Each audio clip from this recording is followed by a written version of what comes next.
하나님의 크신 사랑과 은총이 여러분의 삶에 함께 하시기를 빕니다. 오늘은 바리새인의 심판과 예수님의 심판이라는 제목으로 함께 하나님의 말씀을 나누도록 하겠습니다. 우리는 지난 3주 동안 장님이었던 사람이 눈을 뜨게 된 이야기를 살펴보았습니다. 오늘은 마지막으로 이 기적의 주인공과 예수님의 만남에 대해서 살펴보겠습니다. 장님이었던 사람이 실로암 연못에서 눈을 씻은 후 앞을 보게 되었다는 이야기는 성경의 말씀 중에서도 매우 잘 알려진 이야기입니다. 그런데 많은 사람들이 장님이 눈을 뜨게 되었다는 이 이야기만 알고 있을 뿐, 눈을 뜬 후에 그가 어떤 일을 겪었고 어떤 사람으로 변화되었는지에는 잘 알지 못합니다. 왜냐하면 관심이 없기 때문입니다. 대부분 성도들은 성경에 기록된 기적에 관한 이야기를 매우 좋아합니다. 그리고 다들 그 기적의 주인공처럼 자신의 삶에도 기적이 일어나기를 바랍니다. 기적 이야기에 집중하고 기적의 주인공이 되기를 바라는 마음은 당연한 것이고 전혀 문제가 되지 않습니다. 문제는 기적의 주인공이 되기만을 바랄 뿐 하나님의 뜻을 깨닫고 하나님의 사랑을 실천하는 일에는 관심이 없다는 것입니다. 또한 성경이 강조하는 것은 기적 그 자체가 아니라 기적을 경험한 사람들에게 일어나는 삶의 변화입니다. 눈을 뜨게 된 장님은 그 후로 축복을 누리며 행복한 인생을 살지는 못했습니다. 그는 눈을 뜨게 된 기쁨을 누리기도 전에 바리새인들이 주관하는 종교재판소에서 2번이나 재판을 받게 되었고, 심지어 그의 부모까지 종교재판소에서 신문을 받았습니다. 그리고 그 결과 그는 유대교에서 파문당했고 이스라엘 공동체에서 쫓겨나고 말았습니다. 지난주에 살펴보았던 것처럼 당시 유대인 공동체에서 파문과 출교는 매우 가혹한 형벌이었습니다. 만약 그가 종교재판소에서 예수님을 부인하고 예수님을 죄인이라고 말했더라면 아마도 그는 출교라는 가혹한 형벌을 받지 않았을 것이고 그냥 육체의 눈을 뜬 채로 살 수 있었을 것입니다. 하지만 그는 자신의 눈을 뜨게 해주신 예수님을 배신하지 않았고 믿음을 지켰을 뿐만 아니라 그들의 거짓과 위선을 들추어내기까지 했습니다. 그러나 그 결과는 가족과 유대인 공동체에서 영원히 추방당하는 것이었습니다. 장님이었던 사람은 비록 앞은 볼 수 있게 되었지만 현실적으로 그의 삶은 더욱 고통스러워졌고 더 비참해지고 말았습니다. 오늘은 추방당한 그 사람과 예수님의 만남에 대해서 살펴보겠습니다. 35절 말씀입니다. 바리새파 사람들이 그 사람을 내쫓았다는 말을 예수께서 들으시고 그를 만나서 물으셨다. 내가 인자를 믿느냐? 장님이었던 사람은 이스라엘 공동체에서 추방당했지만 그는 곧 예수님을 만나게 되었습니다. 여기서 잠시 장님이었던 사람을 추방했던 바리새인들에 대해서 한번 생각해 보겠습니다. 바리새인들은 오직 안식일에는 아무 일도 하지 말라는 율법 조항에만 집착하느라 안식일 법을 주신 하나님의 뜻과 의도에는 관심조차 두지 않았습니다. 그런데 장님이었던 사람이 안식일 법을 어긴 예수님 편을 들자 바리새인들은 냉정하게 그를 쫓아내고 말았습니다. 아마도 그들은 쫓겨난 사람이 죄에 대한 대가를 받은 것이고 이전보다 더 심한 고통을 겪고 비참한 삶을 살게 될 것이라고 생각했을 것입니다. 그리고 이것은 장님이었던 사람에게만 해당되는 형벌이 아니라 당시 예수님을 구원자로 믿는 모든 사람들을 향한 경고이기도 했습니다. 하지만 그들의 심판과 형벌은 오히려 장님이었던 사람과 예수님을 만나게 해주는 계기가 되었습니다. 바리새인들은 그를 쫓아냈지만 그는 예수님의 품에 안기게 되었고 예수님과 만나게 되었습니다. 그러니까 결과적으로 바리새인들은 장님이었던 사람을 예수님 품으로 쫓아낸 것입니다. 이제 유대교에서 출교당하고 이스라엘 공동체 밖으로 쫓겨난 장님이었던 사람의 상황에 대해서 살펴보겠습니다. 그는 끝까지 믿음을 지켰지만 그는 다시 비참한 인생이 되고 말았습니다. 성경의 내용을 살펴보면 그가 두려워했거나 망설였거나 후회했다는 내용이 전혀 없습니다. 그는 종교재판을 받을 때 시종 일관 당당했습니다. 하지만 그의 마음속에는 이제부터는 어떻게 살아야 하나라는 현실적인 문제에 대한 고민이 있었을 것입니다. 그리고 어쩌면 예수님을 찾아가서 자신의 상황을 이야기하고 염치 없지만 다시 한번 도움을 요청하려고 했을지도 모릅니다. 그가 이렇게 고민하고 있는 동안 예수님은 그의 모든 상황을 알고 계셨습니다. 그리고 그에게 다가가 그를 만나 주셨습니다. 성경은 예수님이 그를 만났다라고 간단히 기록하고 있지만 만났다라는 헬라어 단어는 우연히 마주쳤다라는 뜻이 아니라 누군가를 만나기 위해서 노력했다는 뜻입니다. 당시 예수님과 장님이었던 사람이 만났던 장소는 아마도 예루살렘 성전 주변 어딘가였을 것입니다. 그리고 두 사람이 성전 주변에서 우연히 만났을 가능성은 희박합니다. 그렇다면 예수님은 그 사람을 계속해서 주목해서 보고 계셨을 것입니다. 예수님은 믿음을 지키기 위해서 스스로 고난을 선택한 그 사람을 계속해서 주목해 보고 계셨던 것입니다. 이처럼 예수님의 시선은 항상 당신을 사랑하는 사람들을 향해 있고 도움이 필요한 사람들을 향해 있습니다.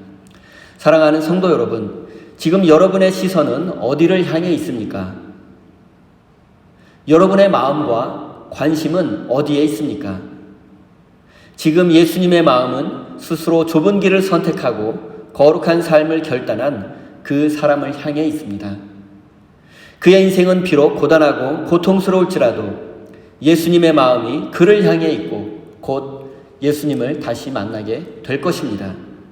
바리새인들의 위협과 출교가 예수님과 그 사람 사이를 끊지는 못했습니다. 세상의 고난과 고통도 끊지 못했습니다. 마찬가지입니다. 우리가 의를 위해서 고난을 받고 좁은 길을 걸어가고 거룩한 삶을 선택해도 넘어지지 않고 실패하지 않을 것입니다. 왜냐하면 우리 주님께서 우리와 항상 함께 하시며 우리를 지켜주시고 보호해 주실 것이기 때문입니다. 사랑하는 성도 여러분, 어떠한 상황과 현실 속에서도 우리 주님께서 우리와 함께 하실 것을 믿으시기 바랍니다. 그리고 고난의 길을 선택하는 것을 두려워하지 마십시오. 거룩한 삶을 선택하는 것을 망설이지 마십시오. 왜냐하면 주님께서 함께 하시고 지켜주실 것이기 때문입니다.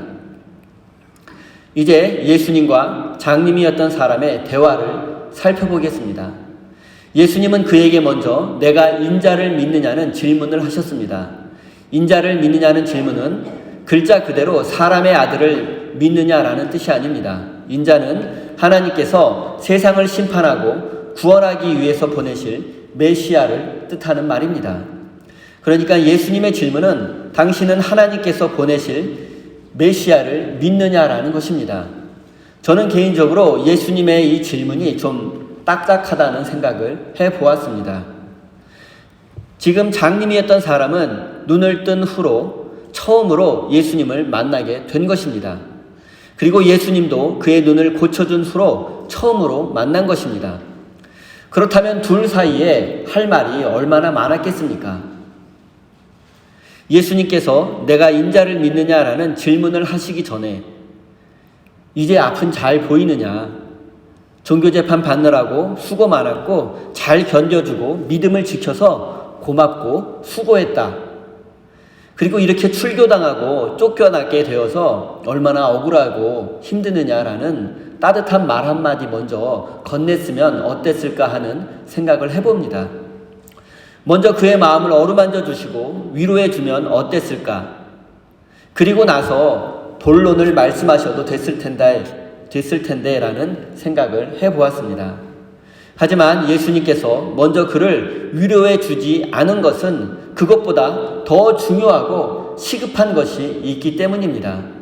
그리고 그것은 바로 그의 영적인 눈을 활짝 열어주어 구원을 받고 영원한 생명을 누리게 하려는 것입니다. 예수님은 인간적인 위로보다 하나님의 은혜와 구원이 먼저라고 생각하신 것입니다. 신앙생활을 하다 보면 상처받았다, 마음이 아프다, 또는 인생이 너무 고달프고 힘들다는 분들을 종종 만나게 됩니다.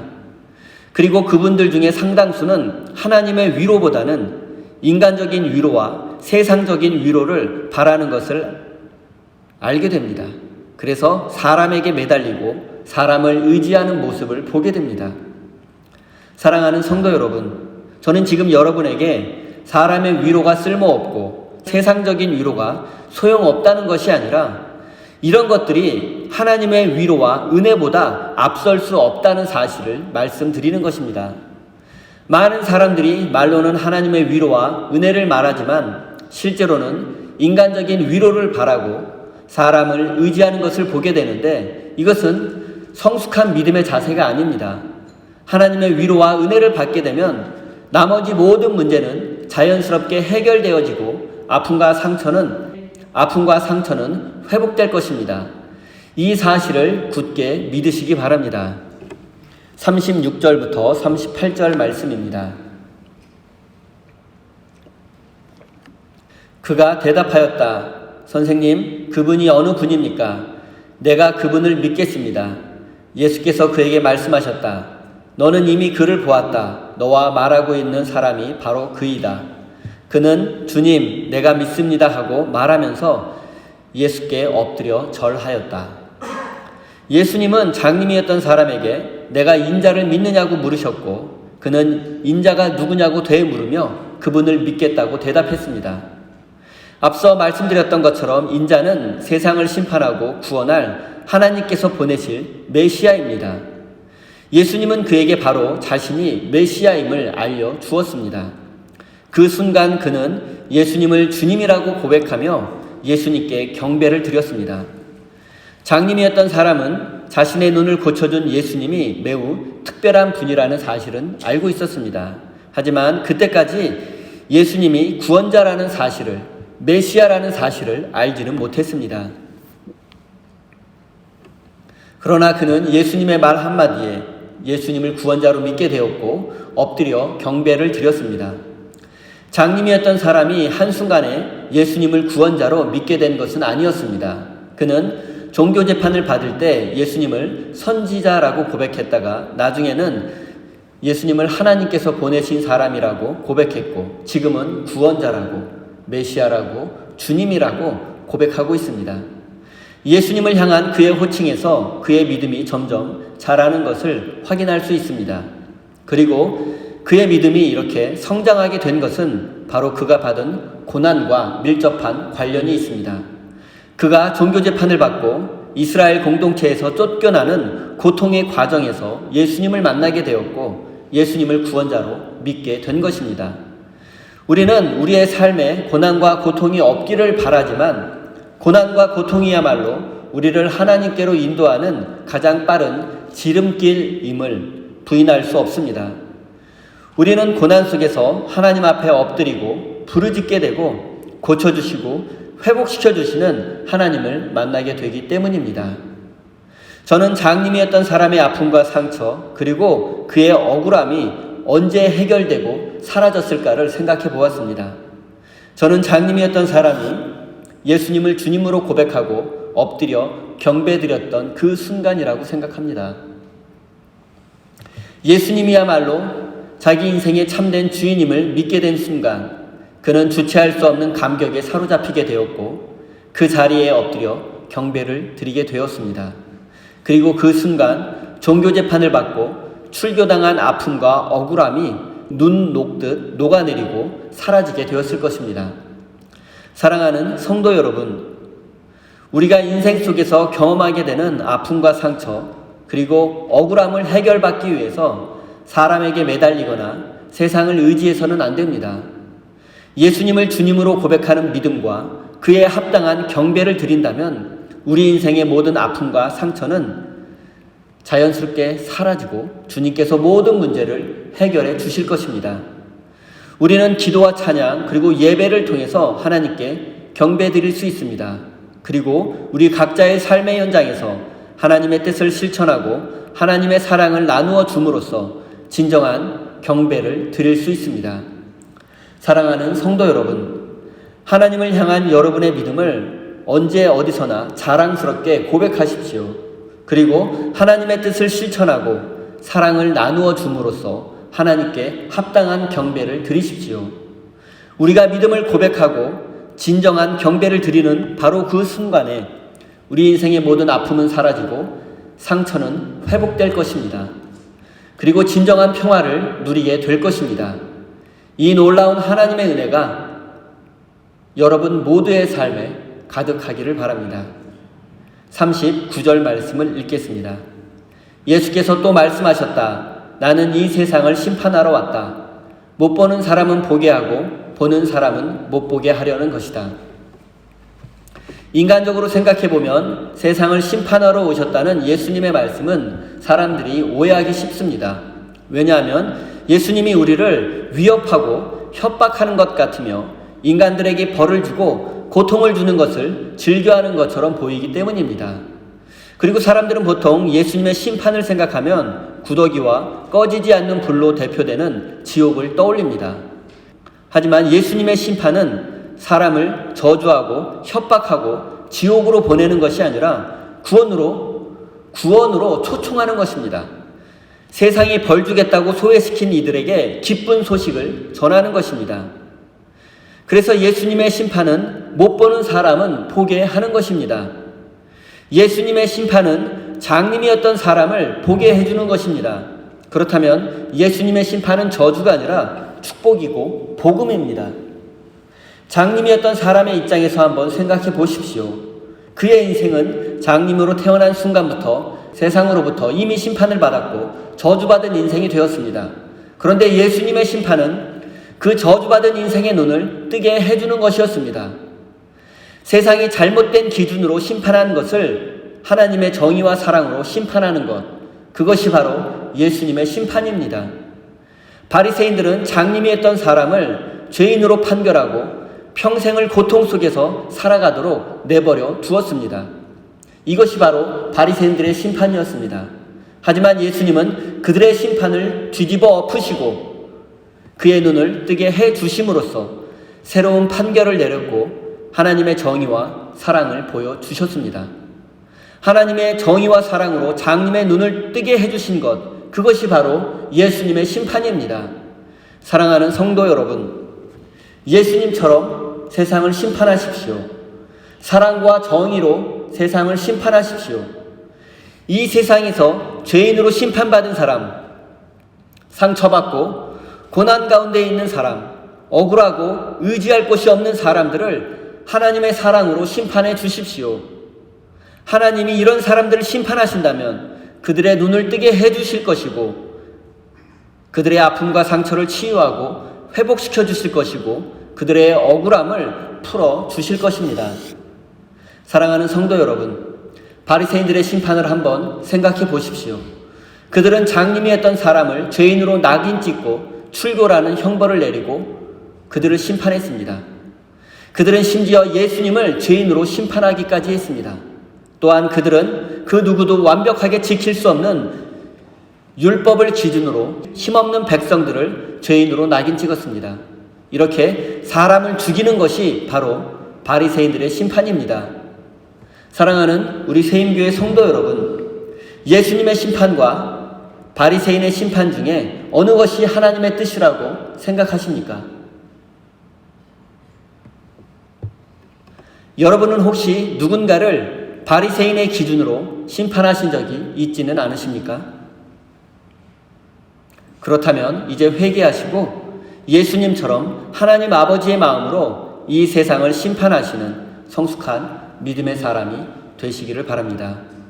여러분의 심판으로 우리 교회가 사랑과 평화가 넘치는 교회가 되고 이 세상의 모든 영적 장님들이 눈을 뜨게 되는 복음의 역사가 일어나기를 예수님의 이름으로 축원드립니다. 기도하겠습니다.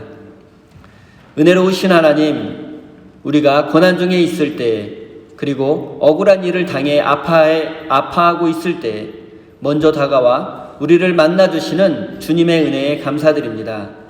세상이 주는 위로와 만족이 아니라 오직 하나님의 은혜로 우리를 위로하시고 우리 인생을 새롭게 하시니 감사드립니다. 하나님, 우리가 세상 속에서 헛된 만족을 구하고 사람들의 위로에 매달리는 어리석은 자가 되지 않게 하시고 오직 하나님의 사랑과 위로를 구하는 참된 믿음의 사람이 되게 해 주십시오. 장님이었던 사람이 그의 인생의 고난 속에서 믿음이 성장하고 하나님의 큰 은혜를 누렸던 것처럼, 그의 영적인 눈까지도 뜨게 되었던 것처럼, 우리도 고난 속에서 하나님을 더욱 의지하며 하나님께로 한 걸음 더 나아가 위로하시고 회복시켜 주시는 하나님의 은혜를 누릴 수 있도록 인도해 주십시오. 하나님, 어쩌면 지금까지 우리는 바리새인의 기준으로 사람들을 판단하고 심판하며 살아왔는지도 모르겠습니다. 우리의 어리석음을 용서해 주시고 바리새인의 기준을 모두 내려놓게 해 주십시오. 그리고 예수님처럼 사랑과 정의로 사람들을 판단하고 심판하는 사람이 되어서 하나님 나라에 쓰임받는 주님의 일꾼이 되게 해 주십시오. 사랑의 하나님, 우리 세임교회 성도들이 하나님과 교회를 사랑하고 섬기는 마음으로 소중한 예물을 올려드립니다. 이 예물에 담겨있는 저들의 마음까지도 받아주시고 저들의 삶에 항상 기쁨과 감사의 제목들이 넘쳐날 수 있도록 축복해 주십시오. 사랑의 하나님, 사랑하는 성도들의 일터와 사업에 축복해 주셔서 풍성한 열매를 거둘 수 있도록 은혜 내려 주십시오. 30배, 60배, 100배의 열매를 거두게 해주셔서 우리 세임교회와 하나님 나라를 위해서 더욱 헌신하고 섬길 수 있도록 인도해 주십시오. 예수님의 이름으로 기도드립니다. 아멘.